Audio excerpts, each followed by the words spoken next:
There are two basic tricks that serve as the building block for some of the most stylish tricks that can be done on a bike: the one-hander and the one-footer. Although simple and often overlooked, understanding how to do the one-hander and one-footer will allow you to start doing more advanced tricks like the bar spin or tail whip. Welcome back to Joy of Bike. I'm Mike. I'm Chase, and when I first started riding BMX, I neglected to learn these tricks.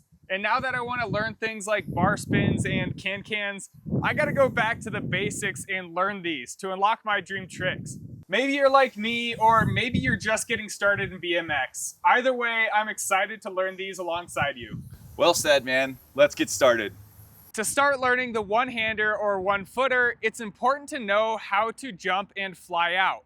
If you're not comfortable with this skill yet, click the link in the video description to get up to speed. If you are confident with jumping, find a jump or a fly out that you're comfortable with.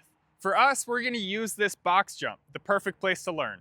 And speaking of bar spins or tail whips, if you want instruction on those or other high-level tricks, don't worry, they're coming. But hear me out. One of our big goals here on the channel is to lay the foundation with these basic tricks, so as you progress into the more advanced stuff, you can do it a lot more comfortably and safely. This is the guidebook that I wish I had when I was getting into riding BMX, instead of just going out there and trying to learn the biggest gnarly stuff without that underlying foundation. A big factor to this trick, or any other one for that matter, is air time. If you're not getting off the ground high enough, you're not gonna have enough time to execute the trick safely. So to start, we're gonna identify an obstacle to fly out of and the amount of speed that we need to get into the air for long enough to get our hand or foot off comfortably. We've chosen this box jump at our local skate park, but you can use a quarter pipe, a box jump, or even a tabletop jump at the bike park. Initially, to identify the correct amount of speed, we're just gonna go at our selected jump with enough speed just to get on the deck. Work from there and start learning how much pop you're gonna need to comfortably start executing your trick. As you're identifying the speed and pop out of the lip, what you can do is start visualizing where you're gonna take either your hand or your foot off. This is gonna help you start becoming far more aware when you start to execute your trick. Now that we're feeling comfortable with flying out and the air time that we're getting, let's talk about what hand we're gonna take off. Now this can be different for everybody, but generally it's gonna be the opposite hand of what foot forward you ride. So since I ride right foot forward, I'm gonna take off my left hand, but do what feels most comfortable for you. Now this is where it gets really fun. We're gonna start trying to take our hand off. Now while we're doing this, you want to jump as normally as possible and begin to level the bike out. Don't get ahead of yourself here. The reason we're talking about this is because leveling the bike out in the air is far easier with 4 points of contact. Once you take your hand off, it's gonna be much more difficult to control the bike as you're getting started with this. So let me reiterate the chain of events here. We're gonna go off the lip and pop to give us enough air time to take our hand off. As we pop off that lip, we want to start to level the bike out. As we feel ourselves nearing the peak of our jump, that's where we're gonna want to start to take our hand off. As you begin to drop, put your hand back on the handlebar and we're gonna land smoothly and safely. Now here's the key to this. We're gonna start small. In fact, your hand doesn't even need to come off the handlebar to start. You can just start unraveling your fingers and keeping your hand above the handlebar. As you get more comfortable with this, what you're gonna start doing is moving your hand away from the handlebar, but not too far to where you feel uncomfortable. Take your time here because missing a handlebar is not the most fun thing in the world. Now, as your extensions get bigger and away from just unraveling your fingers, we suggest reaching out to the side as opposed to straight up. The reason for this is it's gonna allow you to get more extension with less effort, and also it's gonna help you find home on that handlebar a little easier. But as always, do what feels best for you. Now, a common mistake that I often see with the one-hander that I want to help you avoid is that when you take your hand off, you want to make sure the hand that is still on the handlebar is holding the bars straight and steady. It's really easy as you remove a hand to turn the handlebars. What this is gonna do is, as you're learning, the muscle memory isn't there to adjust to grab that handlebar. So most likely you're gonna miss the bar. Do your best to keep that thing straight and steady so it's easy to find home and land safely. Another helpful tip with the one-hander is through the entire extension, we want to keep our hand open. This removes any unnecessary steps when it comes to grabbing back onto the handlebar. As you return from your extension, wrap your fingers around that handlebar and absorb the landing like you would a normal jump. Congratulations, you just did a one-hander. And now we're moving on to the one-footer. Side note here, it doesn't matter which one of these you learn first, but they're really good to learn around the same time. The reason for that is because it's basically the same approach. We're gonna pop off the lip, we're going to level the bike out, we're doing our trick, and we're landing. Pretty simple, right? Since we know the approach is relatively the same as the one-hander, now we need to figure out which foot we take off. This is a little different than the one-hander because it's a little more rigid, and there's a good reason for that. The foot we want to take off is going to be our forward foot. Now, the reason for this rigidity is it's going to allow us to get our foot back on a lot more safely and consistently. Check this out. So since I'm right foot forward and I'm taking my right foot off, as we're jumping, what's going to happen is our crank is going to drop. I can come back on and push that pedal forward. And this is something that's going to happen pretty naturally. You're not going to really think about it. However, if I'm right foot forward and I took my left foot off, what happens? It drops. And what I'm going to have to do is scoop and get my foot back on.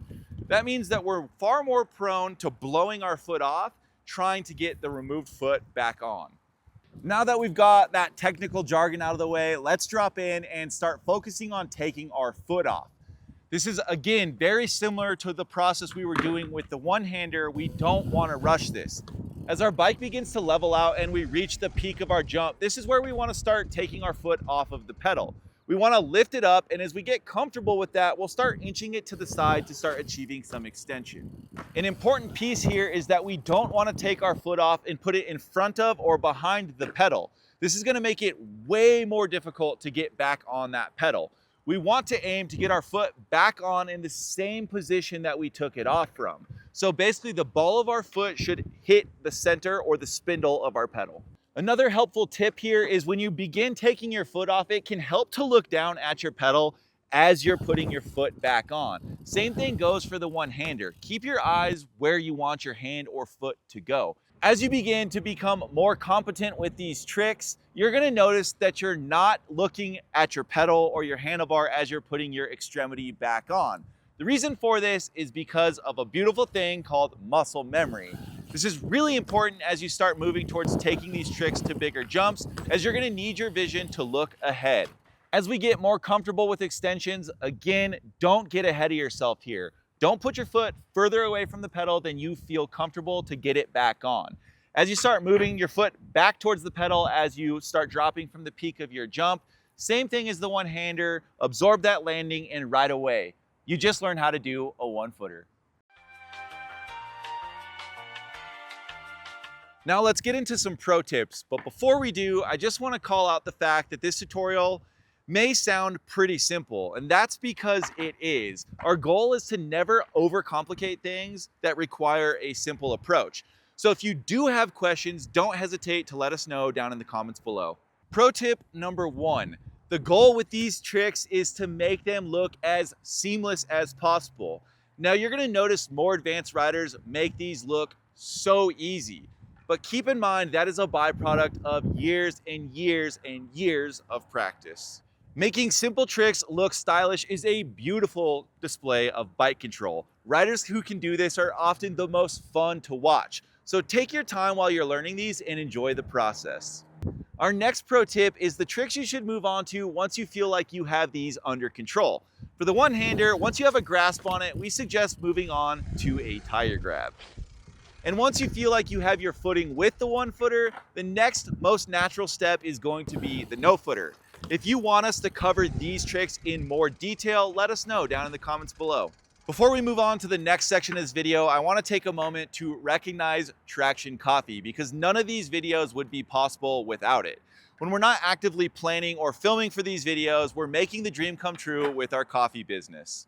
All of our coffee is roasted by riders for riders. Not to mention, when you support Traction, not only are you going to get to enjoy world-class coffee, but you're allowing us to continue to make content just like this. We have a ton of incredible single origin and blend coffee options on our site right now. If you need a suggestion, let me know down in the comments. But if coffee's not your thing, no stress, I totally get it. But we have a ton of dope new t-shirts available on the site right now. They are limited edition, so don't sleep on them because when they're gone, they're gone. Check it out, I've got one of them on right now. It's all about more life, baby.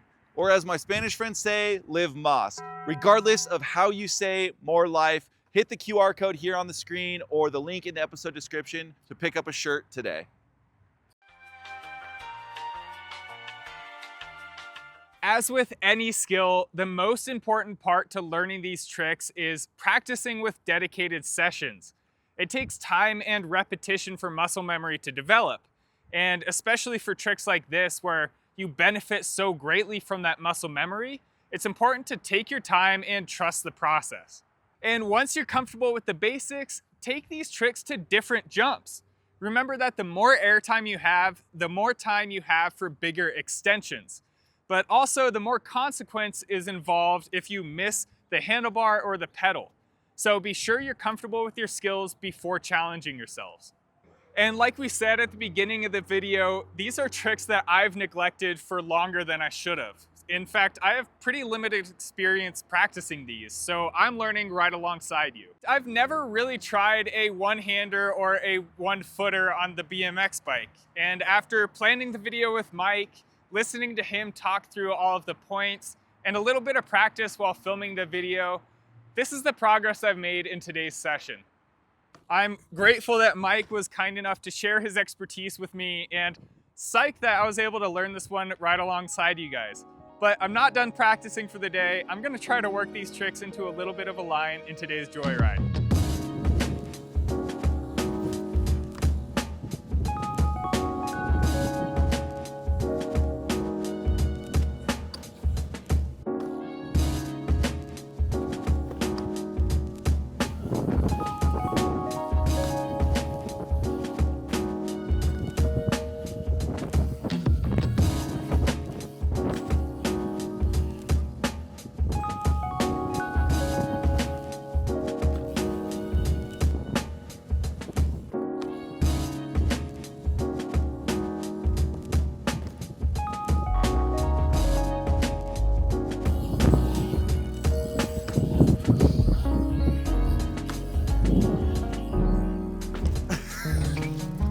Going to Neverland, man. Now that you're on your way to getting comfortable with the one-hander and the one-footer, it's your turn to get out and practice in your own joyride.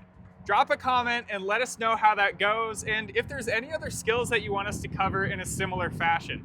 And if you guys like this video, cruise down and hit that like button. If you want to see more like it in the future, make sure you subscribe to the channel and don't forget to ring that notification bell. We had an absolute blast riding with you guys today. As always, you absolutely rule. We'll catch you in the next one. Later. Ooh. Hey y'all, hope you got some good value out of this one. We have a ton of other really fun videos already on the channel, so if you want to keep learning with us, click here and learn 6 easy beginner BMX tricks to get started with. And if you're done learning for the day but want to keep hanging out with us, click here and join us for a fun session with an Olympian at our favorite skate park. Till next time, thank you guys for being here. We'll see you on the next joyride.